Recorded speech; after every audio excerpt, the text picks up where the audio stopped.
Last night, I returned from Addis Ababa, where the African Summit Conference had just taken place. I'm therefore taking this first opportunity to render an account of what happened there and its significance to us, to Africa and the whole world. For the first time in African history, representatives of 31 independent African states, north and south of the Sahara, met in the capital of the ancient kingdom of Ethiopia. As you are all aware, the meeting of heads of states and governments was preceded by the preparatory conference of foreign ministers of the 31 countries. From the moment that the main conference was declared open on Wednesday, the 22nd of May, till the closing session on Saturday, the 25th, an atmosphere of brotherhood and interdependence pervaded the conference, and it was not long before everyone realized that even though our methods of approach may differ, our primary objectives remained the same. There was unanimity in our determination to take all practicable measures to ensure the liberation of the remaining countries of Africa from colonialism. We all realized that for as long as parts of Africa suffered under the humiliating yoke of colonialism and apartheid, our freedom and independence would not be complete. It was therefore not surprising that the conference took far-reaching decisions on how to assist our fellow Africans who are now fighting in Angola, Mozambique and South Africa and other parts of the continent to regain their lost freedom.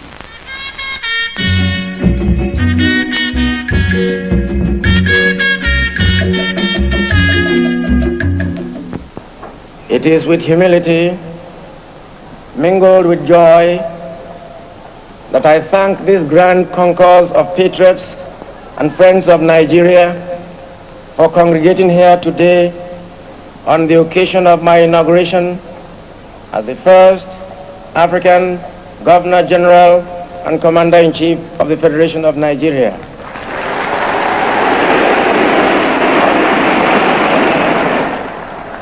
I was appointed to this post of high honor by Her Majesty Queen Elizabeth II on the advice of the Prime Minister of Nigeria to succeed my predecessor in office, that accomplished colonial administrator Sir James Robertson, GCMG, GCVO, KBE. This mighty audience comprises of eminent men and women drawn from all the regions of Nigeria and different parts of Africa, the United Kingdom, and the United States of America. We have in this august assemblage representatives of heads of states and governments, paramount rulers and chieftains, statesmen and politicians, nationalists and freedom fighters, university administrators and professors, trade union leaders and ex-servicemen, local government heads and civil servants, molders of public opinion, in addition to professional men and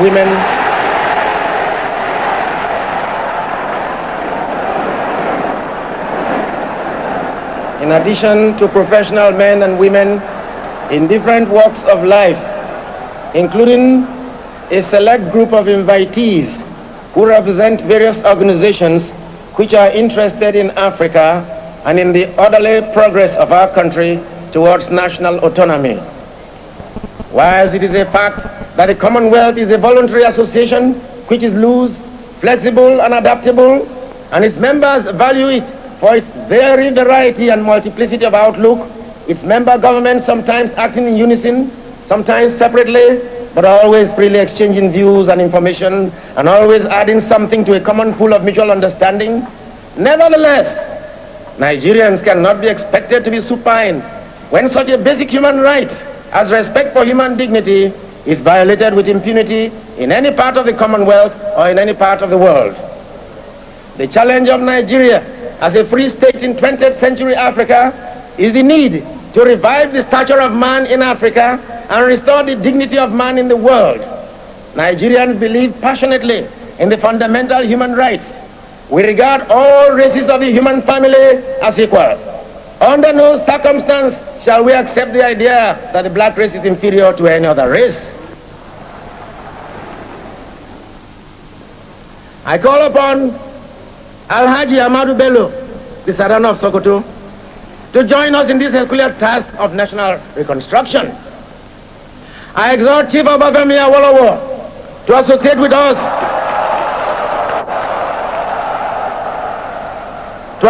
us in this great adventure of restoring the dignity of man in the world. There are many leaders who can give active support and assistance to a nation at its supreme hour of need.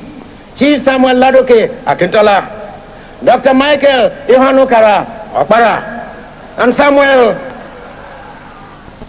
Grace Ikoku, and then Chief Dennis Chukwude Osarebe, Malam Aminu Kanu, Malam Ibrahim Imam, and J.S. Taka of northern Nigeria, and countless others.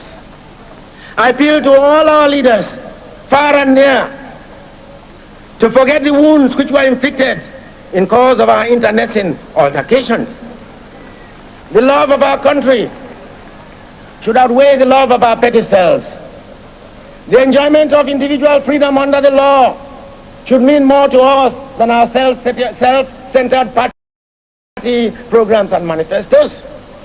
Common dangers and common enemies alert us on the need for common security. The British came here in 1851, and found us hopelessly divided in tribal compartments. When Britain transferred power to us on 1st October 1960, we were no longer an expression of geography, but a reality of history. During all our years of political vassalage, we became socially and economically integrated. We have also developed an identity of interest, and we have crystallized common nationality. The process of political integration reached its zenith at midnight on 30th September 1960, when we lastly sang our national anthem and our national flag was hoisted aloft to signal the birth of a new nation. Come and join Abubakar with me, Sadauna, Awolowo, Akitola, Osarebe, Okpara, Ikoku, Aminu Kano, Ibrahim Imam, and Taka. Let us bind the nation's wound and let us heal the breaches of the past, so that in forging our nation, there shall emerge on this continent a hate-free, fear-free, and greed-free people who shall be in the vanguard of a world task force whose assignment is not only to revive the stature of man in Africa, but to restore the dignity of man in the world.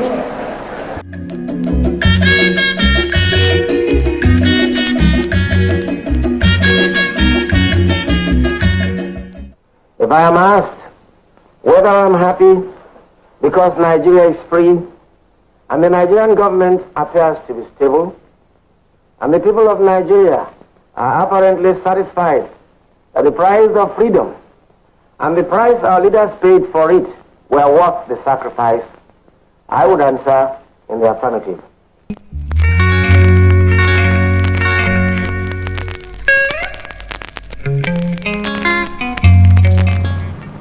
In the regions, there will be military government under a military governor, assisted by an advisor who is the last person to hold the office of the regional governor. The normal function of government in each region will be carried on by the permanent secretaries in the region, and they will be directly responsible to the military government there. The regional military governments are directly responsible to the head of the federal military government and the Supreme Commander of the Armed Forces, Federal Republic of Nigeria. Public corporations and other statutory bodies, such as local governments, will continue to function under the appropriate ministries. All existing laws, regulations, orders, and official instructions remain in force, wherever applicable, until either modified or abrogated by the federal military government. Will there be press censorship during this regime? I do not think that I should start off with press censorship. But I may impose censorship if it became necessary.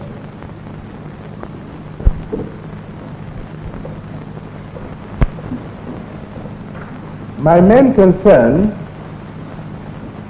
is to restore law and order as soon as possible.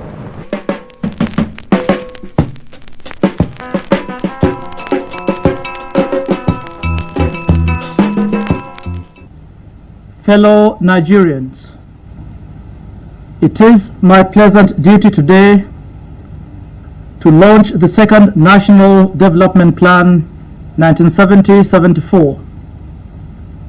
This program of post-war reconstruction and development marks another decisive step in the nation's forward march to progress and stability. You will recall my Independence Day announcement that the 5 national objectives on which the plan is based are to make Nigeria 1.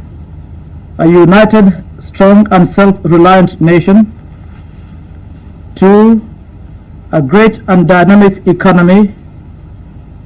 3. A just and egalitarian society. 4. A land of full and equal opportunities for all its citizens. And 5. A free and democratic society. The Supreme Military Council has resolved that all persons in position of trust in this country, no matter how highly placed, must work henceforth for the full realization of these objectives. The plan itself seeks to translate these objectives into concrete programs which will benefit all sections of the Nigerian community. The second national plan covers the whole country and all aspects of the national economy. Every part of the country will feel the impact of the plan in the next 4 years. The economic destiny of Nigeria lies in the hands of all Nigerians. The second national plan has set out the guidelines for safeguarding our national interest.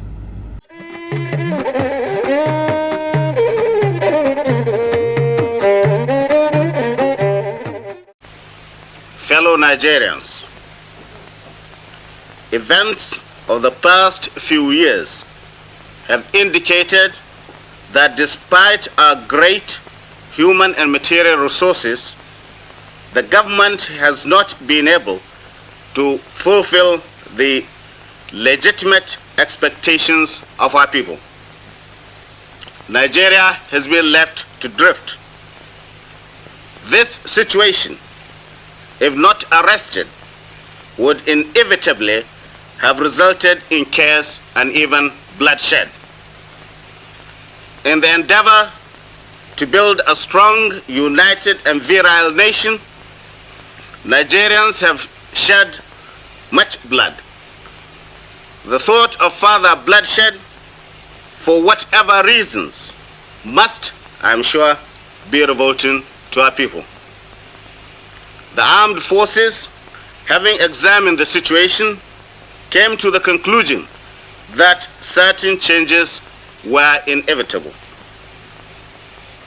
After the Civil War, the affairs of state, hitherto a collective responsibility, became characterized by a lack of consultation, indecision, indiscipline, and even neglect.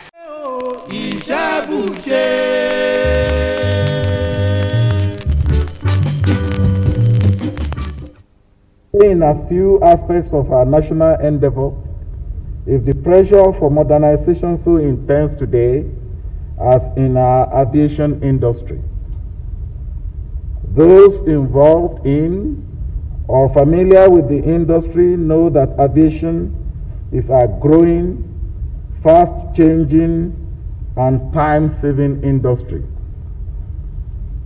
It is an important and functional aspect of national development which no country can.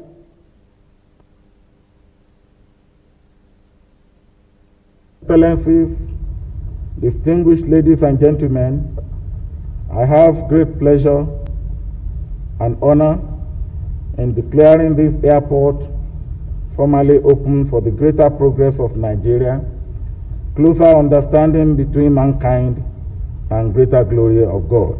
Thank you very much. Authority now stranger, stranger come stranger. Authority now stranger, authority major must go. Authority now. It is pertinent to recall that our first efforts at democracy and self-government were abruptly arrested in the mid-60s, largely as a result of the incongenial atmosphere engendered by the uncompromising stance adopted by the political parties of the First Republic. Thus, opportunities were lost for our people to interact and learn to accommodate different points of view for the betterment of the country. We must not allow that episode to repeat itself. The new system that will have adopted presents us with yet another opportunity to achieve national integration, which is a prerequisite for the building of a strong and virile nation. Let it be known that our commitment to the total liberation of our brothers in Zimbabwe, Namibia, and South Africa, our commitment in Zimbabwe, Namibia, and South Africa remains unshaken. We also desire to maintain peace and close ties with our immediate neighbors. And we shall work relentlessly to uphold the dignity of the black race.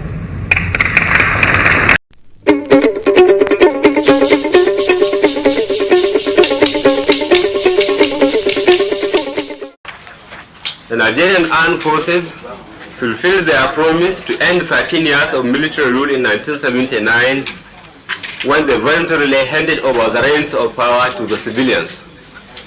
The essentials of good government as seen by the people of this country were contained in the provisions of the suspended 1979 Constitution, particularly Chapter 11 thereof, which relates to the fundamental objectives and the directive principles of state policy. However, the Nigerian people watched helplessly while over the succeeding 4-year period of the first term of the defunct administration, most of government of the Federation failed to provide even the minimum of good government. The otherwise born economy of the first two fiscal years, 1979-1980 and 1980, was allowed to run down through mismanagement.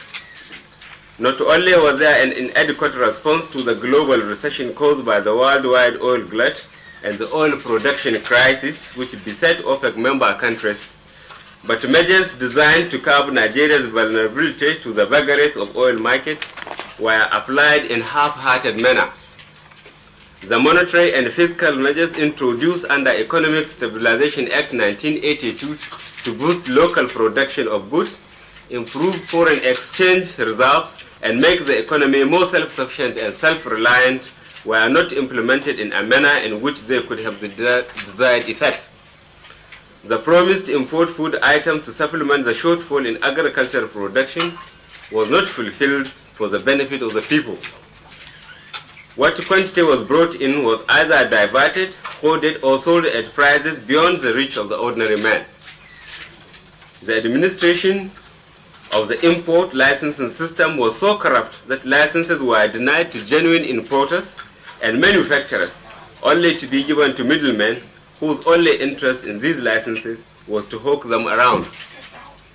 Fraudulent acts, armed robbery, etc. became the order of the day.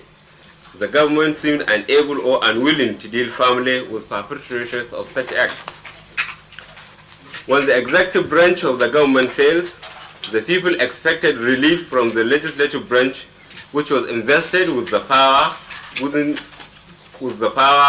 the checks and balances in the Constitution to ensure that the executive provided good government. The legislators, however, were in no position to check the drift of the executive since they were not active collaborators.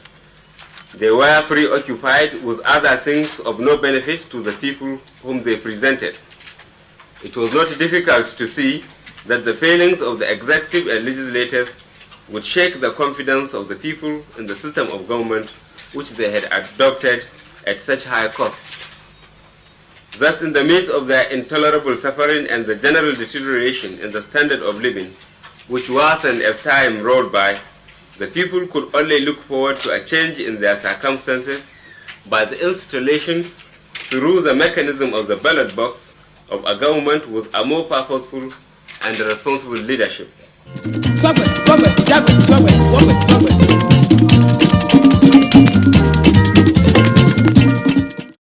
We have put in our best. We have had sleepless nights. There have been periods of joy, sadness, and frustration. There have been periods of satisfaction and sense of fulfillment. There have been periods of dismay and disappointment. And responsibilities of the interim national government has followed. To ensure effect, they threaten fire and brimstone.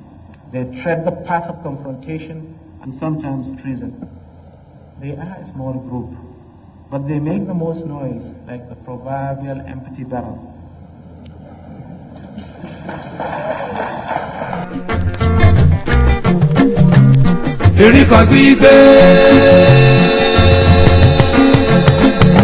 The interim national government, ladies and gentlemen, may be a child of circumstance, but it is high time we came to terms with the reality of our circumstances.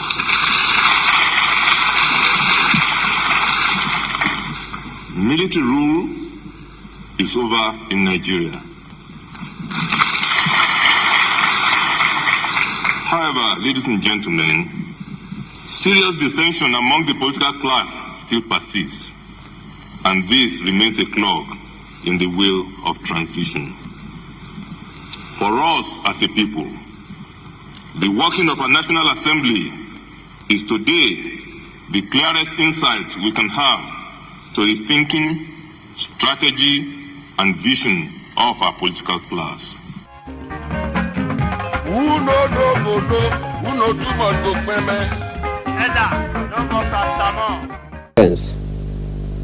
Sequel to the resignation of the former head of the interim national government and Commander-in-Chief of the Armed Forces, Chief Ernest Shonekan, and my subsequent appointment as Head of State and Commander-in-Chief, I have had extensive consultations within the Armed Forces hierarchy and other well-meaning Nigerians in a bid to find solutions to the various political, economic, and social problems which have engulfed our beloved country and which have made life most difficult to the ordinary citizens of this nation. Chief Ernest Shonekan took over as Head of State and Commander-in-Chief of the Nigerian Armed Forces at the most trying time in the history of our country. Politically, economically, and socially, there were lots of uncertainties. Things appeared bleak, and the atmosphere was heavy with uncertainties.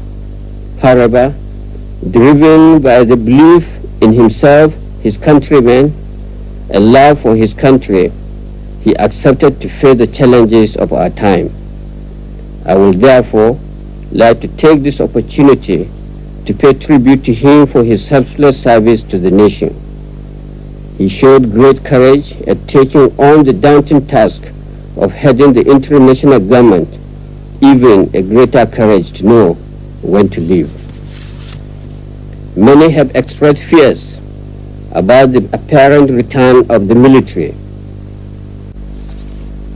Consequently, the following decisions come into immediate effect. The international government is hereby dissolved. The national and state assemblies are also dissolved. The state executive councils are dissolved. The brigade commanders are to take over from the governors in their states until administrators are appointed. Where there are no brigade commanders, the commissioners of police in the states are to take over. All local governments stand dissolved. The directors of personnel are to take over the administration of the local governments until administrators are appointed. The National Electoral Commission is hereby dissolved. All former secretaries to federal ministries are to hand over to their director generals until ministers are appointed. The two political parties are hereby dissolved. All processions, political meetings and associations of any type in any part of the country are hereby banned. Any consultative committee, by whatever name called, is hereby proscribed. Decree 61 of 1993 is hereby abrogated.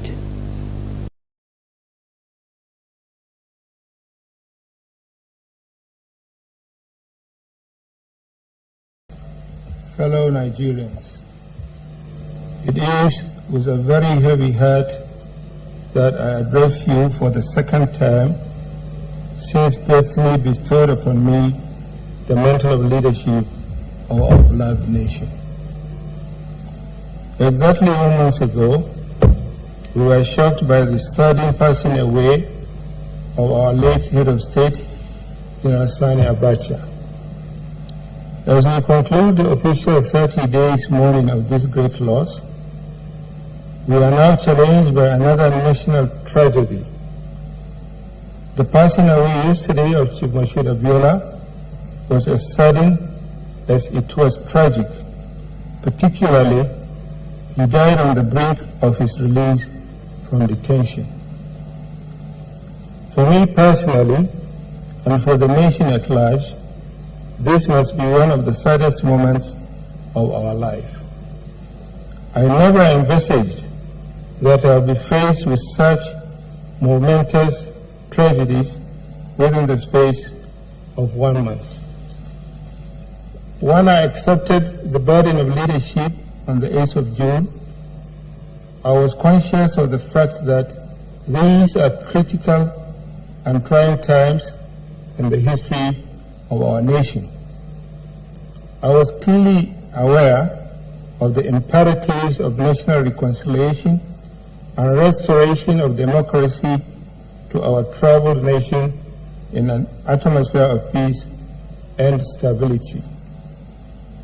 I was also determined to establish the professional image and integrity of the armed forces of the Federal Republic of Nigeria to enable them play their traditional role in the coming democratic order. I have resolved to address these challenges in an organized, deliberate, and orderly fashion, always putting the highest national interest before all else. Chief Abiola would have contributed his own quota to this process. It was in recognition of this inescapable fact that, after a series of consultation between Chief Abiola and government on the one hand, and between him and representatives of the international community, as well as members of his family, that a meeting of the Provisional Ruling Council was convened for today to decide on his release. Alas, God willed otherwise, and today we mourn his loss. Government has already ordered full autopsy to establish the actual cause of his death. The autopsy is being undertaken in cooperation with Abiola family and the participation of expert pathologists from the United States, United Kingdom, and Canada, as requested by his family.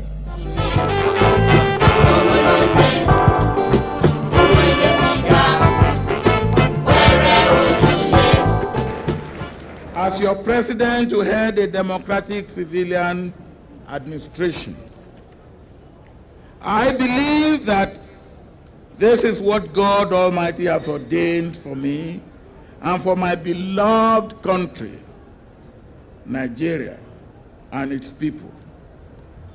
I accept this destiny in all humility and with the full belief that with the backing and support of our people, we shall not fail.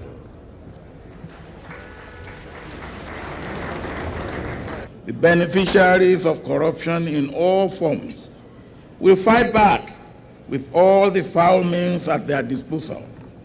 We shall be firm with them. There will be no sacred cows. Nobody, no matter who and where, will be allowed to get away with the breach of the law or the perpetration of corruption and evil.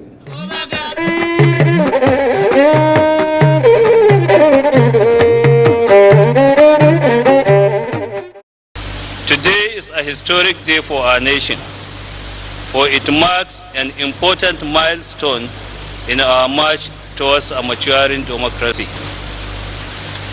For the first time since we cast off the shackles of colonialism almost half a century ago, we have at last managed an orderly transition from one elected government to another.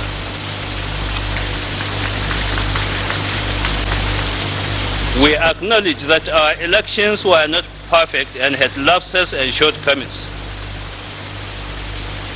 However, we have well-established legal avenues of redress, and I urge anyone aggrieved to pursue them. I also believe that our experiences represent an opportunity to learn from our mistakes.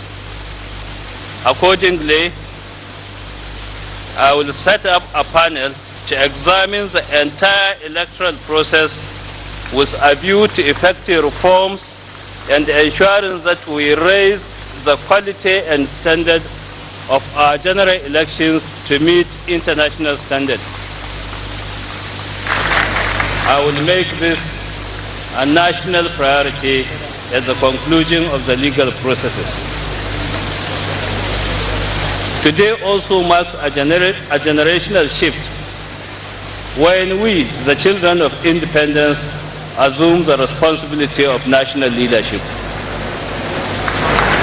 My fellow citizens, I am humbled and honored that you have chosen me and Vice President Jonathan to represent that generation in the task of building a just and humane nation, where its people have a fair chance to attain their fullest potential.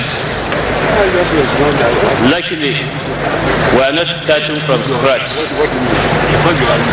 We are fortunate to have been led in the past 8 years by one of our nation's greatest patriots, President Olusegun.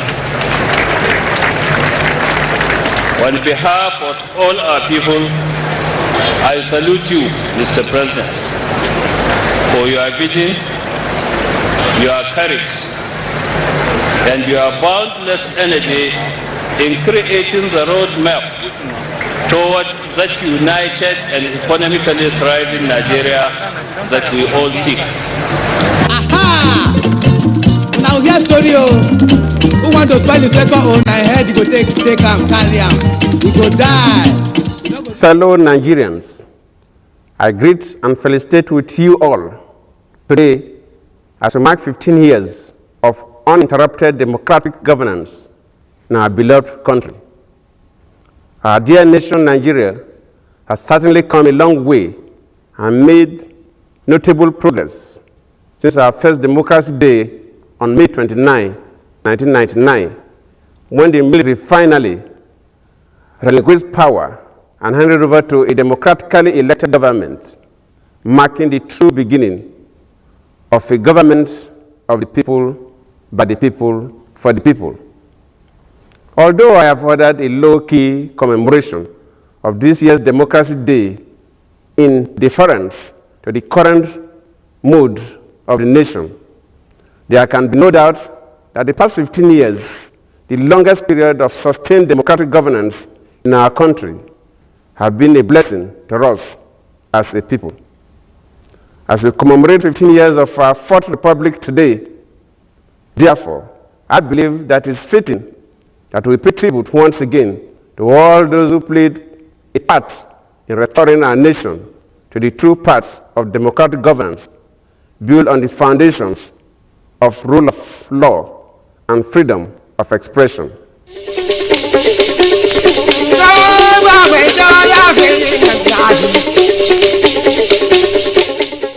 Hello Nigerians. The 2020 celebration of Democracy Day marks 21 years of uninterrupted civil administration in our dear country. This day provides us an opportunity to reflect on our journey as a nation, our achievements and struggles. It is a day to honor our founding fathers who toiled to establish our republic and every Nigerian who has worked tirelessly to sustain it. We are celebrating this year's Democracy Day despite the COVID-19 pandemic, which afflicts our nation and the whole world.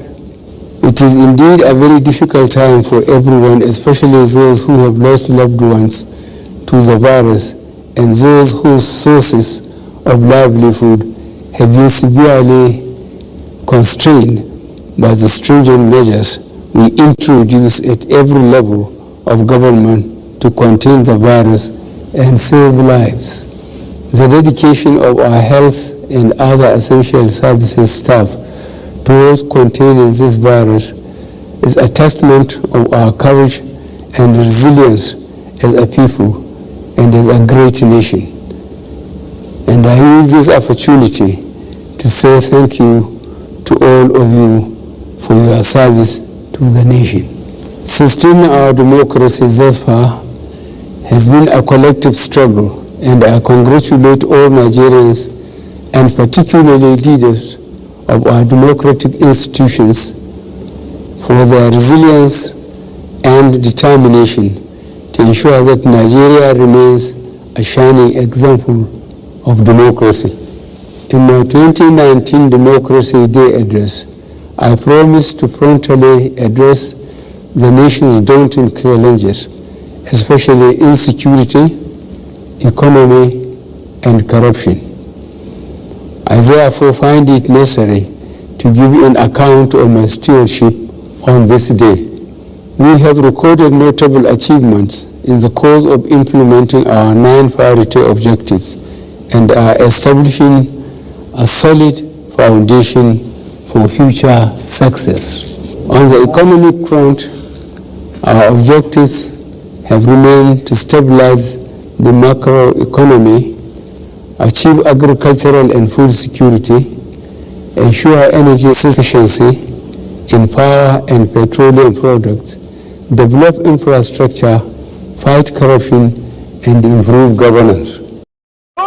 Kúrò nínú ìṣẹ́ o, ìṣẹ́ bùṣe o, ìṣẹ́ bùṣe.